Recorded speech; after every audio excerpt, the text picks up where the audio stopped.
குடும்ப வாழ்வு மகிழ்ச்சியாக இருக்கணும்னு சொன்னால் நம்பிக்கை இருக்கணும் கணவன் மனைவி மேல. ஒரு மனைவி கணவனை முழுமையாக நம்பியே ஆக வேண்டும். ஒரு பெண்ணை கணவன் முழுமையாக நம்பியே ஆக வேண்டும் அவர்களுடைய மனைவியை. இந்த நம்பிக்கையில கொஞ்சம் குறைஞ்சாலும் முடிஞ்சு போச்சு. இன்னைக்கு உள்ள இந்த இணையதள கலாச்சாரத்தில் ஒரு கணவன் மனைவி இந்த இருவரும் எதை விரும்புறாங்க தெரியுமா? எங்கிட்ட எல்லாமே இவர் ஓப்பனா இருக்கணும்னு விரும்புறாங்க. எதையும் இவர் மறைச்சிடக்கூடாது. ஃபேஸ்புக்கில் யார் ஃப்ரெண்ட் ரிக்வெஸ்ட் கொடுக்கிறாங்கிற முதற்கொண்டு எனக்கு தெரியணும். எல்லாம் எனக்கு ஓப்பனா இருக்கணும். அதை தெரிவதற்காக எதை செய்ய வேண்டும் என்று நினைத்தாலும் அவர்கள் செய்கிறார்கள். கணவனுக்கு தெரியாம போனை செக் பண்றது, மனைவிக்கு தெரியாம போனை செக் பண்றது, என்ன பழக்கம் இதெல்லாம்? உங்கள் மனைவியை வைத்துக் கொண்டு போனை கேட்டு பாருங்கள், சரியான விஷயம். ஆனால் மனைவி இல்லாத பொழுது போனை எடுத்து பார்த்தால் என்ன உள்ளத்தில் இருக்கு? உங்களுக்கு சந்தேகம் இருக்கு. உங்கள் கணவன் இல்லாத பொழுது அவர்களுடைய போனை நீங்கள் ஒரு தவறான எண்ணத்தில் யாரோட பேசியிருக்காரு, யாரோட ஃபேஸ்புக்கில் சாட் பண்ணியிருக்காரு, யாரோட வாட்ஸ்அப்பில் சாட் பண்ணியிருக்காரு அப்படின்னு பார்க்கறதுக்காக போனை திறந்தீங்கன்னா அந்த வாழ்க்கையா? இதுவெல்லாம் கணவன் மனைவியுடைய ஹலாலான வாழ்க்கையா? கணவன் இருக்கும் பொழுது போனை கேளுங்க, தவறு இல்லை. இப்படித்தான் ஒரு ஷேக்கிட்ட வந்து ஒரு மனிதர் கேள்வி கேட்கிறார்.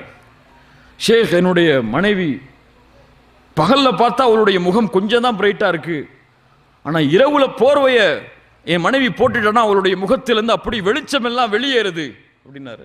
அப்ப அந்த ஷேக் சொன்னாரு, மனைவி உங்களுடைய போனை செக் பண்றாங்க, அந்த போனுடைய லைட் அதை மூல பாருங்க, அந்த போர்வையை திறந்துனாங்க. அப்படிதான் எனக்கு கலாச்சாரம் மாறிடுச்சு. அல்லாஹ் ரப்புல் ஆலமீன் நம்மை சீர்படுத்துவாராக. கண்ணியத்துக்குரியவர்களே, இப்படி நம்பிக்கை கணவன் மனைவி இடத்திலே பரிமாறப்பட வேண்டும். அப்படி கணவன் மனைவி நான் ஓப்பனா இருக்க தேவையில்லை, மனைவி என்னை பத்தி என்ன தெரியணும், அந்த பெண்ணுக்கு என்னை பத்தி என்ன தெரிஞ்சிருக்கணும், அதெல்லாம் அந்த பெண் தானே, அவ மனைவி தானே, அவளுக்கு என்ன தெரிஞ்சிருக்கணுமோ அதான் தெரிஞ்சிருக்கணும்னு நினைச்சா அதுவும் தப்பு தான். இன்னும் பல பேருக்கு நம்ம இடத்துல நம்ம எவ்வளவு சம்பளம் வாங்குறோம்னு நம்ம மனைவிக்கு தெரியாது, மறைச்சு வச்சிருக்கோம். ஏன்? அதுல ஒரு காரணமும் இருக்கு. 2 பவுன் 4 பவுன் அடுத்த மாசம் மாறிடும்னு. ஆனால் வெளிப்படுத்த வேண்டிய விஷயங்கள் எல்லாம் வெளிப்படுத்த முக்கியத்துவமே இல்லை. ஒரு மனைவிங்கிறவ தன்னுடைய வாழ்க்கையில நெருக்கமானவள், தன் கஷ்டத்தையும் இன்பத்தையும் பகிர்வதற்கு நெருக்கமானவள் என்ற உறவே இல்லை. ரசூலுல்லாஹி ஸல்லல்லாஹு அலைஹி வஸல்லம் ஜிப்ரீல் அலைஹிஸ்ஸலாமை நேரடியாக பார்க்கிறார்கள். ஹிராவுடைய குகையில் பார்த்தவுடன் பதட்டம் ஏற்பட்டு வஹி இறங்கியதற்கு பிறகு யாரிடத்திலே ஓடுகிறார்கள்? கதீஜா ரலியல்லாஹு அன்ஹாவிடத்தில். சொன்ன என்ன நடந்தது என்பதை அந்த போர்வையை போற்றி நிதானமானதற்கு பிறகு வெளிப்படுத்துகிறார்கள். இதுதான் நடந்துச்சுன்னு சொல்லி யாரை முதன்மையாக்குனாங்க? அல்லாஹ்வுடைய ரசூல் ஸல்லல்லாஹு அலைஹி வஸல்லம் தங்களுடைய மனைவிய, தங்களுடைய கஷ்டத்துக்கு தீர்வு வீட்டில் இருக்குன்னு நினைச்சாங்க. ஆனா இன்னைக்கு நமக்கு அப்படி இல்லை முதன்மை. நம்ம கஷ்டத்துக்கு தீர்வுனா நம்ம ஃப்ரெண்டுக்கு கால் பண்ணுவோம், வேற யாராவது நமக்கு தெரிஞ்சவங்கள தான் கால் பண்ணுவோம். மனைவியா அதெல்லாம் ஒன்றும் இல்லைம்மா நல்லதா இருக்கேன்னு விட்டுருவோம். மனைவியா அதெல்லாம் ஒன்றும் இல்லை நல்லதாங்க இருக்கேனா அப்படின்னு விட்டுருவாங்க. இப்போ இந்த முதன்மை குடும்பத்தில் கணவனும் மனைவியும் ஒவ்வொருவரும் ஆக்கப்படவில்லை என்றால் சந்தோஷம் இருக்காது, மகிழ்ச்சி இருக்காது. அது உங்களுடைய உறவு, உங்களிடமிருந்து படைக்கப்பட்ட பெண்ணவள், உங்களுக்காகவே தங்களுடைய வாழ்க்கையை அர்ப்பணித்த பெண்ணவள், அர்ப்பணித்த ஆணவன். இந்த உணர்வு இந்த இருவருக்கும் மத்தியிலே பகிரப்பட வேண்டும். ரசூலுல்லாஹி ஸல்லல்லாஹு அலைஹி வஸல்லம் சிறந்த முன்மாதிரி கணவன். தங்களுடைய மனைவிமார்களோடு அவர்களுக்கு இருந்த ரொமான்டிக் மாதிரி யாருக்கு இருக்க முடியாது. ரொமான்ஸ் ஹராம் தான். ஹராமா? மனைவிமார்கள்ட்ட ரொமான்ஸா இருக்கிறது ஹராமா ஹலாலா? ஹலால். ரசூலுல்லாஹி ஸல்லல்லாஹு அலைஹி வஸல்லம் உடைய ரொமான்ஸ் என்ன தெரியுமா? இன்னைக்கு உது செஞ்சுட்டு மனைவி ஏதாவது துணியை கொடுக்க வருவாங்க, காசை கொடுக்க வருவாங்க, கைப்பிடிச்சுனா ஐயோ அஸ்தக்ஃபிருல்லாஹ் உது போயிருமேன்னு சொல்லி மறுபடியும் உது செய்வோம். தொட்டாத என்ன தொட்டாதம்பாங்க. ரசூலுல்லாஹி ஸல்லல்லாஹு அலைஹி வஸல்லம் உடைய ரொமான்ஸ் என்ன தெரியுமா?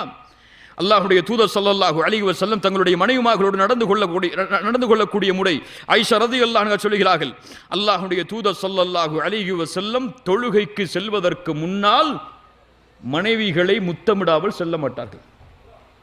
மனைவிகளை எத்தனை வக்துக்கு? 5 வக்துக்கும் ரசூலுல்லாஹி ஸல்லல்லாஹு அலைஹி வஸல்லம் தொழுகைக்கு போறதுக்கு முன்னாடி மனைவியை கூப்பிட்டு ஒரு முத்தமிட்டு தான் அல்லாஹ்வுடைய ரசூல் ஸல்லல்லாஹு அலைஹி வஸல்லம் செல்வார்கள். என்ன ஒரு முன்மாதிரி அன்பை வெளிப்படுத்துறதுல. வீட்டுக்கு போறீங்களா, கொஞ்சம் தூரத்தில் இருந்து ஒரு கிஃப்ட், ஒரு ரோஸை வாங்கிட்டு போங்களேன், தப்பு இல்லையே. ரோஸை கொடுக்கறது தப்பு இல்லையே. ரோஸை கொடுத்து உன்னை நான் நேசிக்கிறேமா, அல்லாஹ் நம்மளுடைய நேசத்தை அதிகப்படுத்துன்னு சொல்ற தப்பு இல்லையே. அந்த பெண் எதை விரும்புகிறாளோ அதை ஒரு அன்பளிப்பாக அந்த பெண்ணுக்கு செய்வது தப்பு இல்லையே. இப்படி அன்பும் பாசமும் காதலாக அந்த குடும்பத்தில் வெளிப்படுத்தப்பட்டால் நிரந்தரமாக அந்த அன்பு அமையும். அப்துல்லா இப்னு மஸ்ஊத் ரலியல்லாஹு அன்ஹு தங்கள் மனைவியை அதிகமாக நேசித்த நபித்தோழர்களில் ஒருவர். அப்துல்லா இப்னு மஸ்ஊத் ரலியல்லாஹு அன்ஹு வீட்டுக்கு போறதுக்கு முன்னாடி வாகனத்தை நிப்பாட்டி இறங்கி ஆடைகள் எல்லாம் சரிப்படுத்துவாங்க.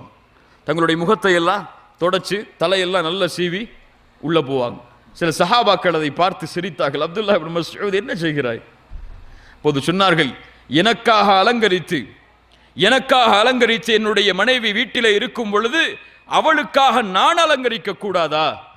பல பேர் கேட்பாங்க, அதெல்லாம் அந்த காலத்து மனைவி, சஹாபிய பெண்களை சொல்றீங்க, இந்த காலத்துல எல்லாம் அப்படி இல்லைன்னு சொல்லக்கூடாது.